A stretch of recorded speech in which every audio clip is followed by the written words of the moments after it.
Good afternoon, I'm Dan DeRosa, and welcome to From Someone Who Knows. This is a digital show I host every week here on Thursdays, where we get to take a deeper dive into a particular interview. You get more than just what you get to see on Channel 19. We might be able to bring you 2 or 3 minutes worth of a story, but here you'll be able to sort of be behind the scenes, see all the questions that were asked on any given topic. This week, we have picked our Brian Duffy's sit down with Ohio Governor Mike DeWine. Given 20 minutes with the governor, that's pretty rare, where there's no holds barred, all questions are on the table, and the two of them cover a number of topics. Of course, the Browns, the Brook Park, the stadium downtown, even Burke Lakefront Airport. The governor in favor of closing Burke so that the city can finally develop all of downtown's beautiful lakefront. That is just part of the topic.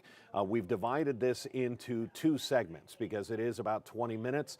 We'll get to the first segment here, take a quick break, and then bring you part 2 of our sit down with Ohio Governor Mike DeWine as we close out 2025. This is by no means a farewell tour or anything like that, because you still have a lot of work to do, but you've had a long and distinguished career. You've got 1 more year to serve as governor, a year and maybe a month. Have you thought about what 1 or 2 priorities might be for you? I'm sure there'll be a long list of priorities, but your top 1 or 2 priorities in the coming year? You know, we're doing a lot of great things in Ohio. We've got a lot of companies that are coming in, creating a lot of jobs. But I think the most important thing for us in the next year is to continue to focus on kids. We're going to roll out something in January we've been working on. We found out that kids have to be tested for their, not really for their eyesight, but they kind of get a screening when they're in grade school. What we found is that of the kids who are identified that they need an additional, actually a real eye exam, only about a third ever get the eye exam. And so that means we got a lot of kids out there who are not really seeing as well as they could see. And so we've got a program that we're starting in 15 counties, and we hope to take it to all 88 counties. And it's a pretty simple concept, and that is you get, basically you have a van, you have the optometrist in there, and they do the screening, and then they do the test. And if that child needs to have glasses, then 3 weeks later they come in and they bring the glasses. It's a program that we think will make a big difference. Another program that we're going to continue to expand is putting more clinics, medical clinics, actually in schools. This is particularly good, I think, when you're dealing with an area that does not have a lot of primary care physicians, and people have to drive a long ways to get a doctor. It enables us to not take kids out of school for a half a day or a day to go see the doctor. It can be just a matter of minutes, and then they're right back at school. Fran's Dolly Parton Imagination Library, we're now up to, I think, 412,000 kids get the free book in the mail from birth until age 5. We just started something a couple months ago where mom and dad are in the hospital, the baby's been born, they get all the papers that you have to fill out. One of them will just be a question, do you want the Dolly Parton Imagination Library books to start to come to your child? And if they just check a box, then the books will start. That child will get 60 books by the time he or she turns the age of 5. So these are the things, I think, of all the things, though, with kids, the most important is learning to read. We know now that what we call the science of reading is clearly the best way to teach kids how to read. The challenge has been that we have teachers who sometimes have not been trained that way, so we're working with our colleges and universities to make sure they're all in line with that. And what Fran and I are seeing as we go around and talk in different classrooms, we've been in hundreds of classrooms and many schools, is the teachers who now have adopted this are just frankly so excited about the results that they're seeing. So those are the things, I think, the kind of core things that we're really focus on. The kids in our state have been a priority for you throughout both of your terms. Outside of that, from a business standpoint, or from any standpoint, a safety standpoint in our cities, is there anything particular that's jumping out at you as you focus on the next year? Well, when you talk about safety, I mean, look, the essential function of government is to keep people safe. And we have too many of our communities, too many of our neighborhoods where people don't feel safe. And so local jurisdictions have their police departments, and the county has their sheriff's departments. But what we can do is be helpful to them. And so we've made this available in Cleveland. With the mayor, we've made it available in other cities. And we've really found, I think a very great partner in the Cleveland Police Department. They did a phenomenal job. We can give them some help. We can put a helicopter up in the air. We can bring in some of our liquor control agents who focus on the liquor places where we know that a lot of the violence occurs. We can bring in the highway patrol to work directly with them. And it's really been worked. The key to keeping people safe is to focus on repeat violent offenders. And the statistics are just overwhelming. It's a small number of the total population, even a small number of those who commit crimes. And if you go after those and target them, that's how you keep the community safer. You just get them out of society. There's some people, frankly, you got a deep six for a while, get them out, and that's how you keep people safer. We've got too many kids who get shot. Teenagers get shot. Just horrible tragedies. Sometimes they're just in the wrong place at the wrong time, and those are great tragedies. And what we find is the people who are committing those crimes usually have a record. They've done this before. They're not supposed to have a gun anyway. And so really focusing on them is the best thing that we can do. I want to shift gears a little bit here to the stadium in Cleveland that the Haslams are trying to build in Brook Park, and your initial idea to tax the online gambling businesses that, as you said, rightfully so, don't really exist here in Ohio.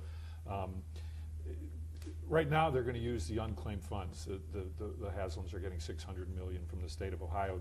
They're being sued in federal court by Mark Dan, who once held the same job you did as the Ohio Attorney General. Are you satisfied with helping to fund what the legislators did with the unclaimed funds? Is that a good idea? Are you okay with that, or do you agree with Mark Dan in this situation that the unclaimed funds should not be going?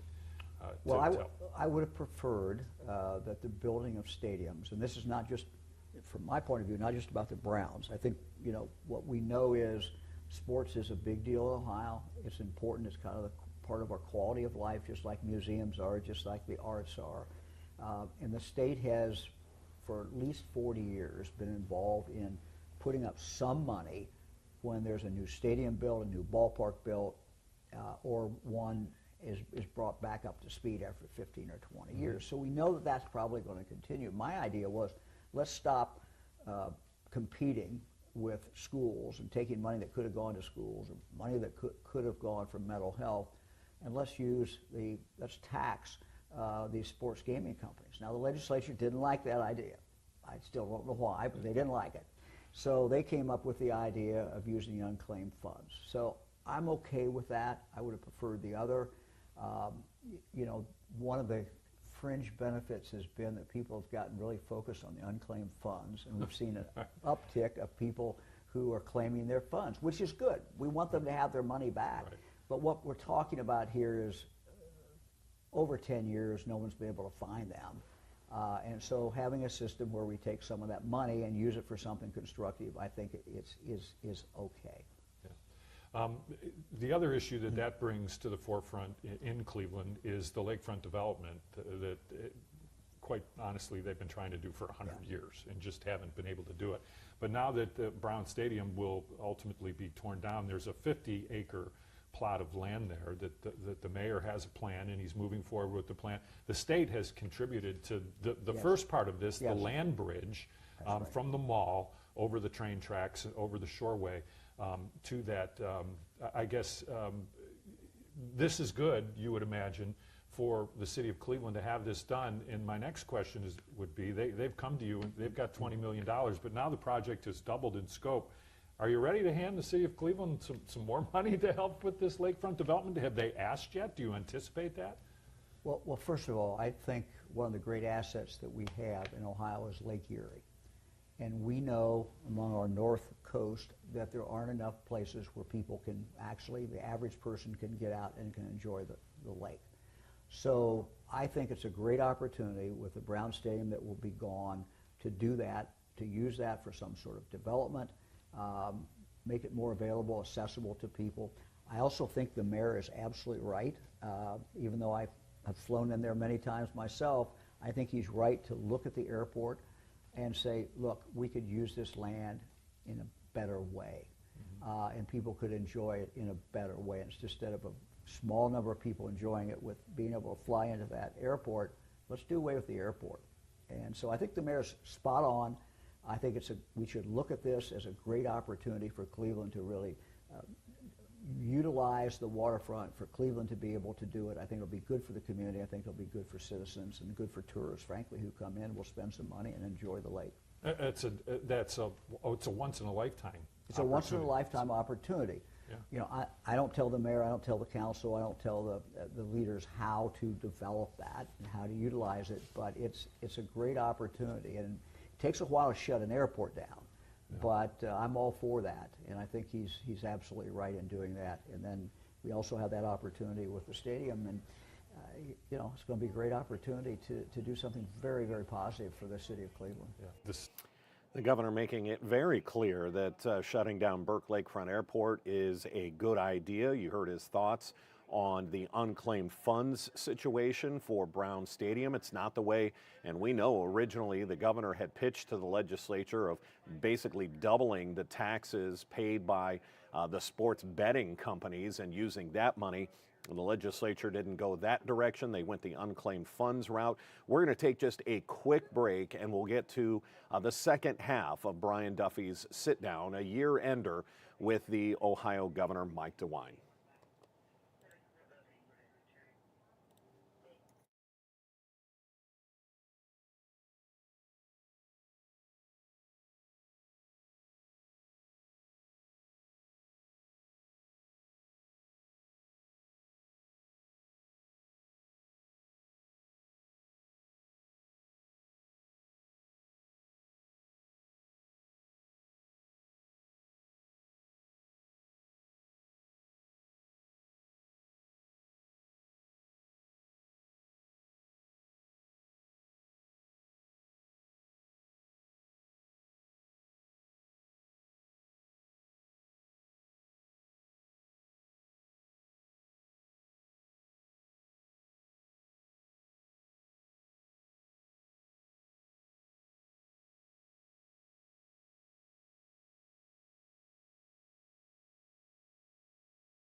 And welcome back to From Someone Who Knows. We get to the second half of our sit-down interview with Ohio Governor Mike DeWine, covering all kinds of topics. Coming up, you're going to hear conversations on marijuana, the rollback of some of the regulations on marijuana being legally sold in the state of Ohio, as well as sports gambling. And the governor gets quite candid, saying it's kind of something he wished never would have happened in the state of Ohio.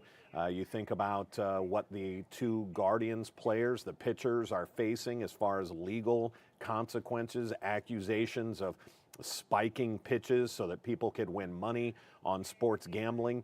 The governor is saying that he feels that it's a situation that's quickly getting out of control. Let's listen to part two now of Brian Duffy's sit down with Ohio Governor Mike DeWine. Talk about I am getting a little bit ahead of myself here, so let me go just for a second. But I want to talk about the election next November for governor. Someone who you were very close with and went through one of the most difficult times our nation has ever faced, Dr. Amy Acton. Most people believe she's going to win the May primary. She has not, of course, yet. Will most likely, and I know I'm assuming here, be running against Vivek Ramaswamy.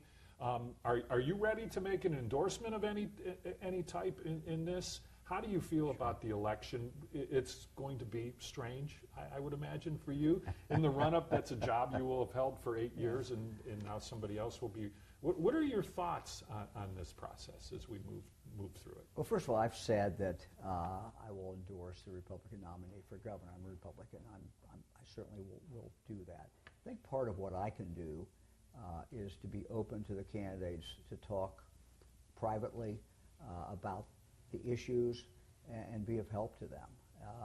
They're going to, whoever's elected, they're going to run their office the way they want it. They're going to lead. They'll have ideas, and that's what should happen. And I'm not going to be second guessing them about it. Okay. But I think that leading up to that, I can share some things, some experiences I've had, some of the challenges that we've faced. And I've already started that with Vivek. I've been talking to him. He and I have met right here in the governor's residence, I think 3 or 4 times now. And we'll continue to do that because I think that's, it's beneficial to me to understand fully where he is on things, how he looks at things. Very, very bright person, very, very smart person. But it's also, I think, I have something to contribute to. I hope so, at least to talk about some of the issues. Yeah. Okay, and I want to talk about accountability here, Governor. Accountability from our police officers. We all understand what a difficult job they have, and I certainly do too. They are up against some very difficult circumstances. But body-worn cameras, dash cameras, that having accessibility to that for either the general public or for journalists to be able to do our jobs. Recently, it was I think it was 315, and there was no public notice here. There were no hearings. There were no testimony. There was no testimony, and now police departments can charge for that police-worn body camera or dash cam video. Are you, and you signed it, are you at all concerned that lacks transparency? I know a lot of times we've asked questions of this, well, they don't have to charge. Well, they all are for the most part. Are you concerned that will lead to a lack of accountability, a lack of transparency at all? Well, I don't think it will, but what I said when I signed the bill is let's see how this works. And if we see a problem, then we can correct the problem. The challenge was that we have a lot of small departments in the state, and the cost of doing that is very high. It's not cheap, and it takes manpower. It takes somebody going through there because legally some of that has to be edited. There's some of the stuff you have to pull out. Right. So it's not like we're just going to turn that over to you. So pretty expensive for these, particularly small departments to do. You also have the situation where it's not just the news media that's asking for it. Sometimes you have lawyers who are asking for it. They want to file a lawsuit. Or you may just have anybody who has filed it and wants that, who just wants to, for whatever reason, see it. So we try to come up with something that would actually work. We're going to see if it works, and if it doesn't work, we can change that. Yeah, that's a tough balancing act. It's a tough balancing act. It is, and you think about though how much more transparent we are in society today than we were 10 years ago, or 15 years ago, or 20 years ago, way back when I was a county prosecuting attorney. I mean, I'm a firm believer in having these cameras on, and these officers have an obligation to turn that camera on when they're confronting someone or they're involved in something. We now have the opportunity as a society to second guess them, and sometimes they're making split-second decisions that are very, very difficult. But I think again, everyone is better protected, including the officer, by having those cameras. Okay, how we do? Okay, online gambling. Talk about a slippery slope.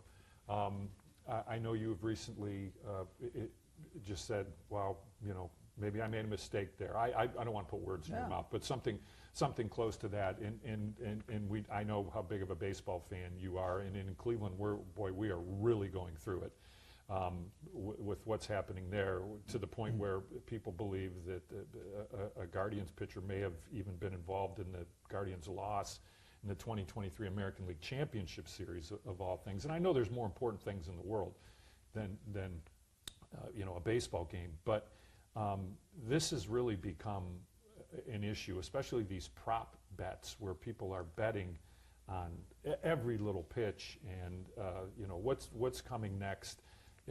Is there any way to put the genie back in the bottle here, Governor? Because I'm concerned in the big picture, when people start watching professional sports and they're watching the Reds and the Guardians and the Bengals and the Browns, if they don't believe what they're watching is that it's, no, I don't want to say that. I was going to say something. Well, They have to believe what they're watching is actually... What makes sports fun is we believe it's real. Right. And it's something that it's the hottest thing on TV because it's real, it's live, and we don't know the outcome. We don't know what's going to happen. There's great suspense, and those of us who love sports. But you're right, these prop bets, particularly these micro prop bets, by that we mean, you know, what's the next pitch? You know, what's it going to be? These are a big part of gambling today, and people can pull up their phone. They don't have to go to a casino to do this. They go right to their phone and they can do it. The sports gaming companies have continue to pour millions of dollars. You cannot watch any sport today, whether it's Cleveland Browns, whether it's the Guardians, whoever it is, Cavs, that it's going to be on there all the time. And so as far as my decision to sign the bill, yeah, if I had to do it over again, I would not have signed it. Now, it may have ultimately become law anyway, probably, but I wouldn't have signed it. I think I didn't fully understand how much money they were going to put in. And the other thing that we've really seen is with 21-year-olds to 40-year-old males, this is a group that is, you know, so many of them are getting addicted and losing money that they simply cannot afford. So I've tried to do what I can do under the circumstances. As soon as I saw what happened, the first stories that came out about the two Guardian players, I contacted Major League Baseball. I called up the commissioner, and over the next few months I've talked to the commissioner a number of different times. I actually saw him at a game where I talked with him and asked them to do something about the prop bets. They said, we agree, but we've got to get the sports gaming companies on board. And so what we ended up with, and it was announced a couple of weeks ago, is prop bets in baseball are limited to up to $200. Now look, I would have liked it if they'd totally been eliminated, but this is what we were able to get. This is what we were able to get an agreement on. And the fact is that most of the bets that we have seen that have caused problems have been well over $200. But it does come back to the integrity of the game, and I'm very concerned. NBA needs to do the same thing. NFL needs to do the same thing. I've been in contact with the NBA, contact with the NFL. We're talking with them. We hope we can get something done. It's just a huge, massive problem that goes to the integrity of the game. Yeah. I want to ask you one more question, and it's about licensed gun store sellers. They've got a state license. They're selling guns. We've had a number of issues up in Northeast Ohio where these stores have been broken into and guns have been stolen. In one case, one of the guns was used to shoot and kill a young person. There's the ATF has some guidelines that are out there, best practices for gun stores. How much have you thought about this issue and what can be done? Of course, the gun store owners are concerned that any legislation that might be run through, and there really currently isn't any, well, there isn't any in the state of Ohio, would be costly for them as far as moving inventory every night or locking inventory up or locking it to the shelves. How much, if at all, have you thought about this? In some cases, it's just been very easy where they break a window and all of a sudden they're taking 15, 20 guns out of a store. Yeah, I mean, I think that's something, I've not thought about that really.